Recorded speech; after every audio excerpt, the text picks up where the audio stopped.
I am Anna, 36 years old. I never thought a small pair of ballerina shoes could shatter my entire life, and then save me in the end. You wouldn't believe it, when the gift box was opened, a birthday present from the grandparents for my daughter, something so meaningful yet engraved with a name that had never belonged to me. The room seemed frozen. My heart pounded, trembling as if it would burst out of my chest. In that moment, I knew this wasn't just a gift. It was a message, an old scar, proof that in my parents' eyes, I had never been enough. But this time, I didn't cry, I didn't beg for pity. This time, I would be myself for the first time and forever. Before I tell you what happened after those shoes, tell me, where are you watching from? And hit like if you've ever had a moment when you realized your family never truly saw who you really are. The story probably began a long time ago, back when I was a little girl, when I was always just a lesser shadow beside my sister.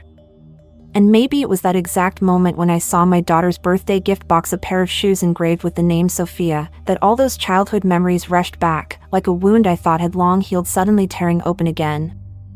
I remember vividly my 6th birthday. The living room that day was filled with laughter, guests pouring in, the party table bursting with colors. The sweet scent of cake lingered in the air, candlelight flickering and casting shadows on the wall. Everything seemed perfect for a child who was loved. But that perfect wasn't meant for me. While I was fumbling, clutching the small gift from my mother's friend, a handmade cloth doll with crooked stitched eyes, the whole room erupted in applause. Sophia walked out in a sparkling pink dress, her smile radiant, her hair tied neatly with a bow. In her hands was the certificate for first prize in the children's ballet competition at school. Every pair of eyes turned to her. I can still hear my mother's voice, sharp and cold, "Don't make this about you." She said it when I had just taken a step toward my own birthday cake. Her voice cut like a knife, not even looking at me, only focused on fixing Sophia's dress. I backed away, quietly sitting in the corner, clutching my tiny gift box, forcing the tears to flow backward. In that room packed with light and music, I felt myself being pushed into a separate darkness. A place where my existence was nearly invisible. Sophia was the blazing sun, and I was just a faint shadow, not worth a glance. From that day on, I began to hate new shoes. Because Sophia always had new pairs to match her performances, her recitals, her trips. Her shoes sparkled, white ballet slippers, shiny patent leather with bows, even a pair adorned with rhinestones custom made by my mother. And me. I only had worn-out plastic sandals, their straps so thin they squeaked with every step. Once, while everyone was busy taking pictures of Sophia in her brand-new glittering shoes, I secretly hid my sandals under the chair. I was so ashamed I couldn't bear for anyone to see them. That feeling, the feeling of being compared, forgotten, deemed not enough, clung to me throughout my childhood years. Time passed, and birthdays, summer vacations, holidays, all revolved around Sophia. I grew accustomed to pressing myself behind the door, peeking through the crack, watching the family whirl in her spotlight. And every single time, the words "Don't make this about you" echoed in my head, like a sentence cast upon a child who would never be good enough, pretty enough, or worthy enough. As I grew older, I thought I could bury those memories. I thought I had learned to let go, learned to make peace with my shadow. But it wasn't just the haunting chain of childhood memories. Even as an adult, when I thought I was strong enough to break free, family and the name Sophia still clung to me like a shadow I couldn't shake. Sophia grew up beautiful and effortlessly charming. Every time she appeared, she pulled all eyes toward her. Mom would often boast, "My Sophia is nothing less than a movie star." Dad, too, proudly shared her online photos, hundreds of likes, countless admiring comments. And me? Each mention of her name was like a small stab to the heart. But instead of fighting back, I kept quiet, convincing myself I had grown used to it. One day, Sophia announced, "I'm going to start my own fashion brand. A sustainable brand for the environment and for the future." Her voice was firm, her eyes shining, as if the dream had already come true. The family erupted in applause and amazement. My parents looked at each other with pride, while I hesitated. Yet somehow, I got swept up in that same excitement. Part of it was trust, but deeper down, I still hoped, maybe this was my chance to finally be seen, to prove I was standing with Sophia, no longer just her shadow. Sophia made everything look so professional. She rented a studio, shot a glossy campaign with beautiful models. A sleek, modern website appeared, gleaming with the slogan "Step forward with grace," each word cutting into me, reminding me of that long-lost dream of owning just one beautiful pair of shoes. Shoes were everywhere, shimmering silver heels, pastel ballet flats, hand-embroidered sandals. Each pair designed to be a centerpiece. I remember staring at one photo for a long time, a pristine white ballet shoe, simple yet elegant. It was the exact pair I had longed for at 10 years old, watching Sophia dance in her custom-made slippers. How could she have remembered? Or was it just a cruel coincidence? Those details made me uneasy. But every doubt vanished when I saw the joy in my parents' faces, heard Sophia promise, "This time, I'll make you proud." So, my parents emptied almost their entire retirement fund into her business. They trusted her without condition, as they always had. And me, after countless sleepless nights, I withdrew the savings I had set aside for Lily, my daughter. I thought, if this was how I could finally earn acknowledgement, it was worth the risk. At first, Sophia sent regular updates. "We just got our first order, the press is starting to notice us." Each email came with colorful invoices, numbers aligned perfectly. On the surface, there was no reason to doubt. The whole family basked in belief, convinced the light had finally come. I even felt proud, telling colleagues that my sister was the founder of a sustainable fashion brand. Quietly, I thought, maybe this time, Sophia will prove to the world that our family is more than disappointment. But then one morning, I opened my phone to find nothing. Her email address was gone. The website no longer existed. Calls rang into silence. And the bank account emptied to a cold, hard zero. The house that once rang with excitement now sat in suffocating silence. I walked into the living room to find my parents collapsed on the floor, clutching bills piled like mountains. Mom sobbed soundlessly. Dad held his head in his hands, eyes hollow, as if he had lost everything. I sank down beside them, my hands covering my head, sweat breaking cold across my skin. A part of me wanted to scream, to curse Sophia for betraying us. But another part deep inside whispered the old refrain, "Don't make this about you." That sentence gripped my chest once more. Suddenly, I was that 6-year-old again, clutching a tiny gift in the corner while the room applauded Sophia. Only this time, the price wasn't just hurt feelings, it was money, trust, and my parents' old age. The bitter truth was that all of us had been blind. We admired Sophia so much that we were willing to stake everything. And when the illusion shattered, we were left with nothing but emptiness. I glanced at Lily, my daughter, sitting on the chair, her wide, innocent eyes confused by what was happening. In that moment, I knew I couldn't let her grow up trapped in the same cycle of lies. But Sophia's disappearance didn't mean the story was over. On the contrary, it was only the beginning of another journey, a journey that would force me to dig deep into the past and uncover the secrets my parents had tried to bury their entire lives. By day, I slipped into my worn-out cardigan and walked into the library, carefully shelving books in their places, offering a gentle smile to the students who came for their textbooks. By night, when everyone else had returned to their warm homes, I hurriedly changed into the brown uniform of the cafe, tied my hair back, and stood behind the counter making lattes one after another. 2 jobs lined up like gears in constant motion, and my body grew accustomed to surviving on only a few hours of restless sleep. Thomas knew I was exhausted. More than once he placed his hand on my shoulder and asked, worried, "Anna, do you really need to work this much?" I smiled, my voice soft as a breeze. I'm fine, really. He looked at me, his eyes caught somewhere between helplessness and love. He didn't push me, only silently allowed me to keep walking down the path I believed I had to take. But there were things I never dared let him see.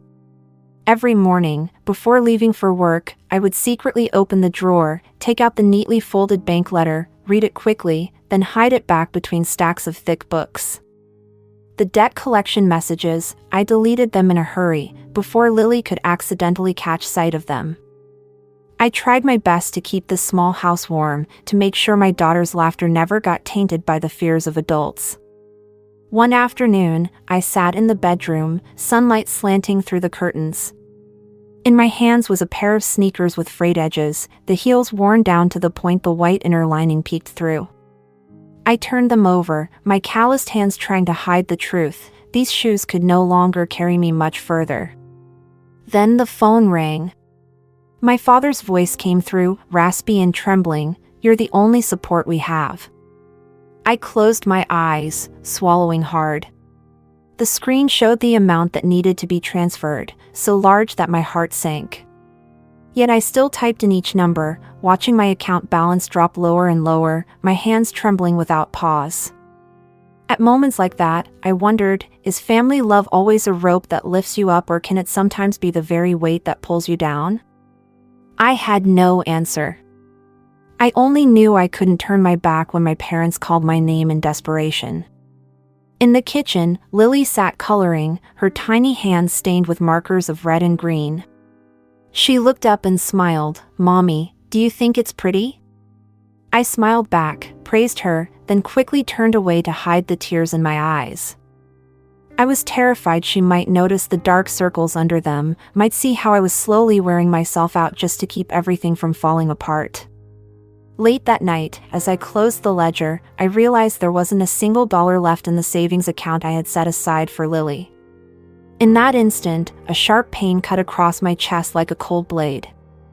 And yet, right after, I reassured myself, at least my parents still have me. At least this family hasn't completely fallen apart. I put the ledger away, turned off the light, and stepped into my daughter's room. Watching Lily sleep peacefully, her breathing steady, I whispered, "You will never have to carry this burden, I promise." By now, the audience may already be growing restless on my behalf, seeing a woman who endlessly sacrifices, who keeps shouldering every responsibility alone, yet receives nothing solid in return except a few fragile promises. But in that moment, I still hadn't realized that my silence itself was helping prolong the nightmare. Because sometimes, debts don't just sit on paper. They hide in the expectant eyes of your parents, in the trembling voices that plead with you. And I, the one who had grown used to standing in Sophia's shadow, once again willingly slipped the chains around my own neck. That afternoon, the little house once filled with laughter suddenly fell silent when Lily walked out of her room, clutching an old pair of doll shoes.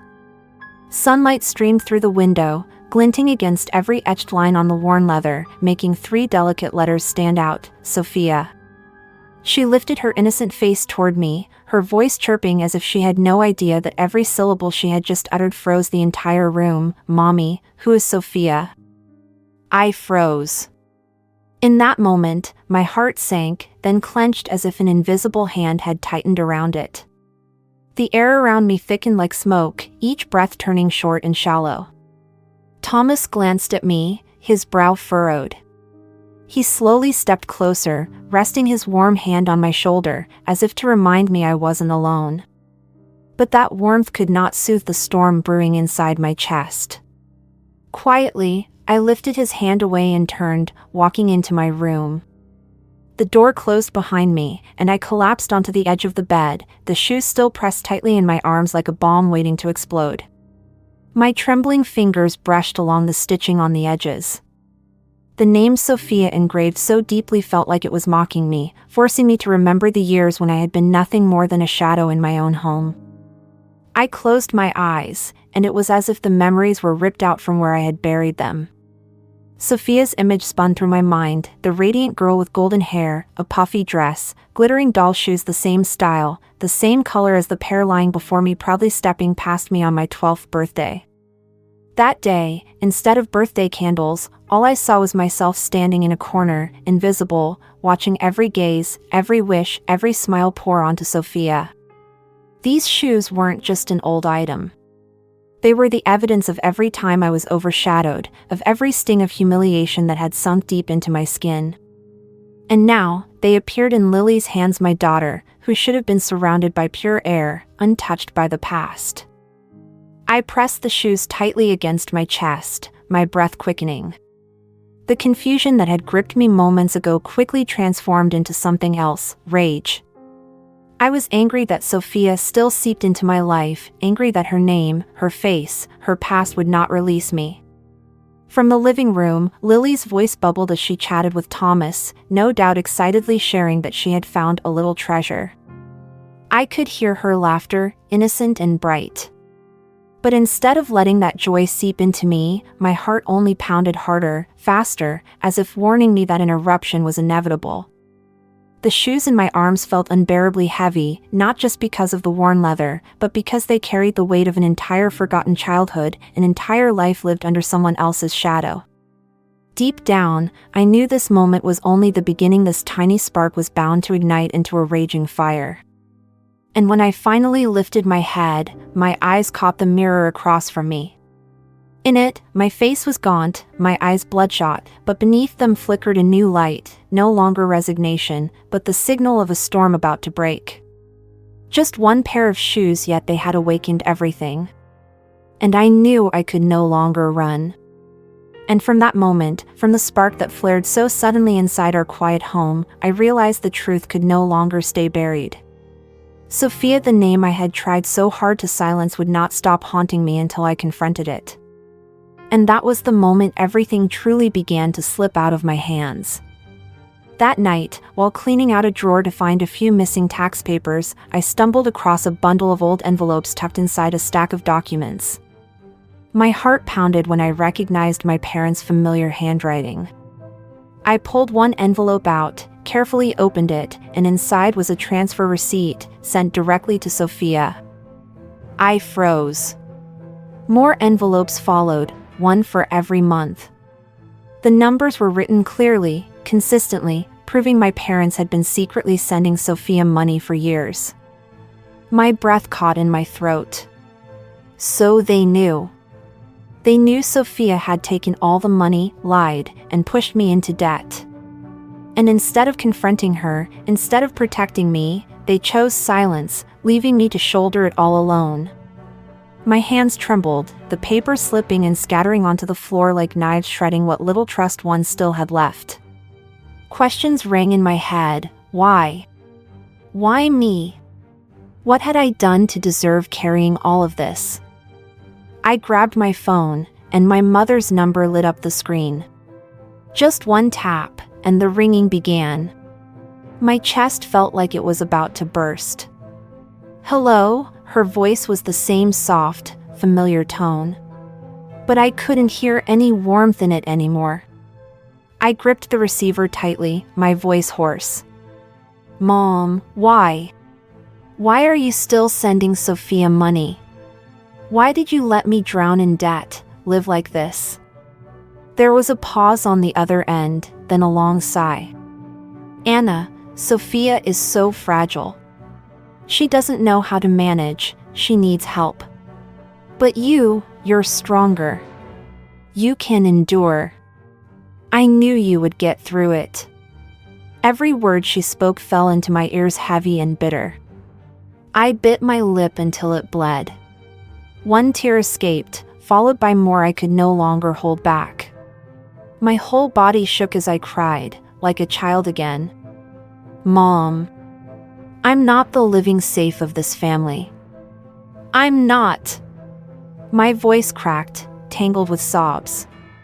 Still, she stayed calm. Sweetheart, I only did it to keep the family at peace. This will all pass. Don't make it bigger than it is. Peace? Family? Those words stabbed into my chest like blades. That peace meant sacrificing me. It meant I carried everything, broke under exhaustion, while everyone else pretended not to see. Tears blurred my phone screen. The dark room spun around me. For the first time in years, I stopped forcing myself to be strong. I sobbed, gasping so hard my whole body shook. It wasn't just sadness. It was betrayal at its worst. Because a person can endure poverty, can survive hardship, but when the ones you love most turn their backs, no one compares. From the living room came Lily's little voice, chattering as she told Thomas some silly story. I heard her laugh bright, clear, like sunlight. That sound pulled me back, reminding me I was no longer little Anna, no longer forced to endure in silence. I was Lily's mother. And I couldn't let my child grow up inside the same cycle of silence and injustice. I wiped my tears, sat up straight, and looked down at the receipts scattered across the floor. They weren't just scraps of paper anymore. They were proof of silence, of betrayal, of the price I had been forced to pay. And in that moment, I understood, if I didn't stop this, the cycle would never end. I was sitting at the kitchen table, my eyes fixed on the tiny pair of doll shoes with the name Sophia engraved on the metal heel. My hand tightened unconsciously, the metal pressing into my skin, burning like a reminder, this pain had never gone away. Just then, the phone buzzed. A strange number appeared on the screen. I hesitated, but instinct told me, I knew who was on the other end. Anna. The sweet voice rang out, chillingly familiar. Sophia. The name I had tried to bury, now running back through my veins. I stayed silent. Are you doing well? Her voice was still dripping with sugar, stretching out each word. You know, everyone still needs you. They need you. You've always been the stable one. The word stable one rang in my ears like the screech of metal. I clenched my jaw, my chest surging. At last, I answered, my tone calm but trembling from the depths. Stable doesn't mean disposable. On the other end, silence hung for a beat, then Sophia gave a soft laugh, that all too familiar mocking sound. Oh, Anna, you've always been too sensitive. I'm different, I'm weak, I need protection. And you've always been the strong one. Mom and Dad know that. They've known all along. I gripped the shoes harder, the metal heel pressing deeper into my palm, so sharp I had to draw a deep breath. What do you mean? I asked, each word cutting like a blade. Sophia sighed, as if revealing a secret but making it sound almost trivial. You think Mom and Dad didn't know? They knew I took the money. They knew I asked them to help cover it up. All of it just to avoid embarrassment with the relatives, the neighbors. To keep the facade of a perfect family. In that moment, it felt like someone had slammed a fist into my chest. It wasn't just Sophia's betrayal. It was my parents' complicity. They hadn't just stayed silent. They had chosen her side. They had turned me into the sacrifice to protect their polished image. The room seemed to spin. The yellow kitchen light cast a dull glow across the table, stretching the shadow of the little shoes long and distorted against the wood. Suddenly, I saw it clearly. All these years, it wasn't just Sophia taking everything from me. My parents had helped her, had painted a false story, and I was the leftover character no one wanted. I closed my eyes, drawing a long breath. Sophia, I spoke her name, for the first time in years. Have you ever thought about how I felt? Have you ever once asked yourself what I had to carry? Sophia chuckled softly, her voice like honey laced with poison. Anna, you always survive. You're strong. You have Thomas, you have Lily. But me, without them, I would have nothing. I trembled. But this time, it wasn't from weakness. It was rage. Awakening. I looked down at my palm, where Sophia's name was branded in red like a fresh scar. And I knew I couldn't let this conversation end the way it always had, with me retreating and Sophia winning. My voice dropped low, each word crystal clear. You're wrong. I'm not your support anymore. And if Mom and Dad want to cover the truth, then I'll be the one to expose it. On the other end, Sophia froze. Then her voice shifted, cold now, no longer sweet. You'll regret it if you make this a big deal, Anna. I gave a bitter laugh, tears slipping down my cheeks but my eyes burning with light. I've regretted enough, Sophia. And this time, I'm not afraid anymore. I hung up, still clutching the shoes, blood seeping where the metal heel had pressed into my skin. But that sting made me feel alive, made me feel strong. In the silence, I understood a fire had been lit. From the living room, Lily's clear little voice called out, "Mommy." I wiped my tears, opened the door, and stepped out. She ran to me and wrapped her arms around me, the sweet smell of her hair pulling me back to life. I looked at her, a wave of resolve rising in my chest. This cycle ends with me. And as I closed the kitchen door behind me, I knew the real confrontation had only just begun. I had never prepared for a dinner as carefully as this one. Not because of the food. Thomas took care of that, his hands moving swiftly as he seasoned in a kitchen filled with the fragrance of herbs. I was preparing something else, a truth that could no longer be denied. On the dining table, right in the middle of gleaming porcelain plates and neatly lined silverware, I placed the tiny pair of doll shoes, their metal heels engraved with the word Sophia. They sat there like an open wound, impossible to cover, and I knew everyone would have to see it. My parents arrived, accompanied by a few uncles and aunts and 2 cousins. Sophia showed up late, still wearing that familiar beige dress, her half-smile so fake it made her look like she believed she owned the room. When everyone finally sat down, the air was tight as a wire. No one mentioned the shoes, but eyes landed on them and quickly darted away, as if afraid the shadows of the past would shoot right back. I poured the wine, my hand trembling slightly, though my voice remained steady. Thank you all for coming. I think it's time we talk about what everyone's been avoiding. Sophia gave a light laugh, her shoulders lifting with a dismissive shrug. Anna, not this again. This is a family dinner, not a courtroom. Thomas placed a hand on the back of my chair, his gaze locked on her. Maybe it should be both. I took a deep breath, then opened the envelope beside me. The papers were stacked neatly, bills, bank transfer records, printed fake emails. I pushed them to the center of the table, right next to the doll shoes. This is the truth. Not just my words. This is proof. Heads lowered. My father blinked rapidly, my mother's face drained of color, her fingers tapping lightly on the rim of her glass as though searching for balance. Sophia kept her smile, but it faltered. She glanced around, hunting for an ally. No one spoke. I looked at my parents, my voice breaking. You knew. You chose silence. Not to protect me, but to protect Sophia. To protect this polished shell of a family.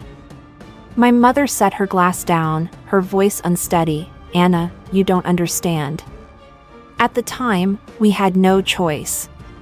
Relatives, neighbors, if they found out, the family would lose face. The blood in my veins boiled. Lose face? And what about me? What did I lose? I lost my trust, my youth, my family itself. You left me to carry everything, just so this dinner table would look neat, so everyone would think we were fine. Sophia scoffed softly, trying to shatter the heaviness. Do you really think people care that much? They don't want to know everything. Thomas suddenly stood up. His voice cut through the suffocating silence like a blade. If you can't see the daughter who stayed, then you don't deserve her. The room went dead still. No one moved. An uncle cleared his throat, trying to escape the weight in the air. An aunt sighed, her gaze fixed on her plate. My father turned away, his eyes bloodshot, yet still he said nothing. I sat there, my chest tight, but for the first time it felt like I could breathe. I looked around the table, at the faces that were familiar yet suddenly foreign. Every single one of them understood, only no one wanted to touch the truth. Tears spilled, hot against my cheeks. I rose to my feet, the wooden chair scraping across the floor with a sharp screech. I looked straight at my parents, at Sophia, at everyone. If this truth makes you uncomfortable, then be uncomfortable. I've lived in silence long enough. No one answered. Only the faint clink of cutlery against porcelain echoed, a misplaced sound in a crowded room.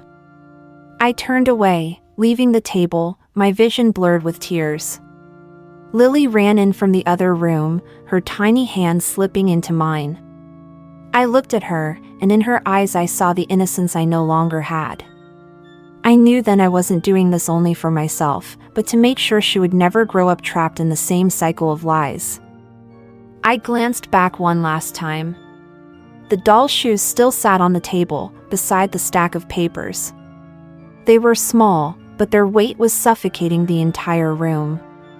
And in that moment, I understood, once the light is cast, darkness has nowhere left to hide. I squeezed Lily's hand and stepped outside. Behind me, the dinner dragged on in heavy silence. Ahead of me, I knew a new chapter was waiting. I sat in the quiet room after that dinner, my hands still trembling as I put pen to paper. The words poured out as if they had been waiting all along. You lost one daughter. I was the one who stayed. Don't contact me again. Every word I wrote felt like a knife, but this time it wasn't to hurt me more, it was to cut through the chain that had bound me my whole life. As I folded the letter, I saw the pair of ballet flats still lying on the table, silent like the last witness of a haunted childhood.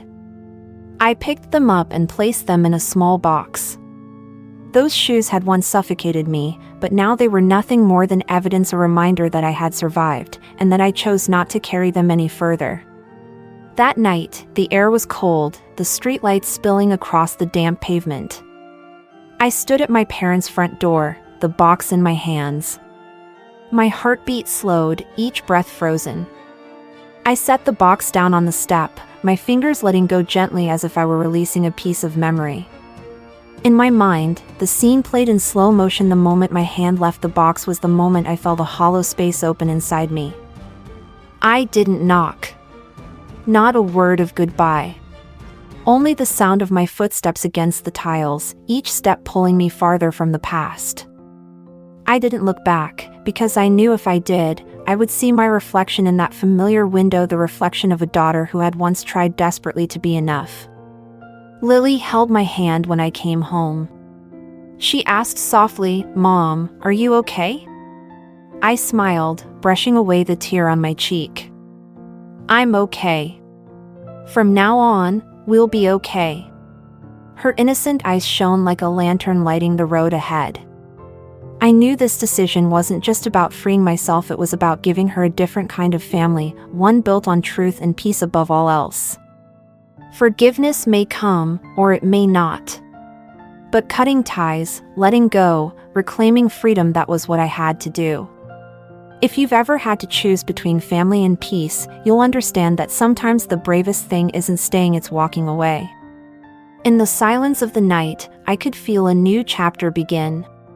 No more clinking of silverware, no more averted eyes, no more shadows hiding the truth. Only me, Lily, and the road ahead. And though there were still wounds left unhealed, I knew one thing for certain: from this day forward, I was no longer Sophia's shadow. I was myself. And that journey, in truth, was only just beginning. A year later, the spring sky was so blue it felt like it could melt. In the little house at the end of the tree-lined road, the smell of something sweet filled the kitchen. Lily, her hair tied back with a yellow ribbon, was busy stirring the batter while Thomas guided her patiently. Her laughter rang out like wind chimes, filling a space that once knew only tension and tears. I sat in the corner, a book open in my lap, but my eyes kept wandering to the scene in front of me. A part of me still couldn't believe this kind of simple piece could ever belong to me. But it was in that everyday moment that I realized I didn't need anyone's approval or proof. Family, the real kind, was where I could just be myself. On the bookshelf sat the small box that once held those old doll shoes. Lily noticed it, pulled it down, and opened the lid. The shoes were still there, silent, like scars of the past. She turned to me with her bright, innocent eyes, then gently placed them on the wooden floor. Her voice was clear, "This isn't me, Mommy. I'm just Lily." In that instant, I felt my tears fall, but this time not from pain or anger. They were tears of release, the tears of someone who had finally laid down the burden they had carried their whole life. I bent down, wrapped Lily in my arms, and whispered, "You're right, sweetheart. You are you. And I love you for exactly that." The sight of the shoes on the floor became their final motif. They no longer carried power as symbols of comparison or obsession. They were just old objects now no longer capable of chaining my life. I stood taller, inhaled deeply, and let the sunlight streaming through the window wash over me, touching Lily's hair and Thomas's smile. My voice, no longer trembling, felt steady and true. There is no Sophia in the shadows anymore, no parents deciding my worth. There is only me and the daughter who knows she is loved for exactly who she is. And then I broke the fourth wall, my eyes meeting yours. If you're watching this and you're still bound by favoritism, remember this saying: enough may hurt, but it's the only doorway to freedom. The room filled with laughter again. Thomas pulled a golden pie from the oven, and Lily clapped her hands in delight. I smiled, letting my heart melt into that sound. This wasn't a perfect ending, it was a beginning. A place where the past no longer defined the future. And before the screen closed, I left one last message, subtle but sincere. If you've ever faced favoritism, if you've ever had to stand up and say enough, share your story in the comments. I want to hear it. Don't forget to subscribe so we can keep telling these stories of healing together, where every voice matters, and every step away can also be a step back home to yourself.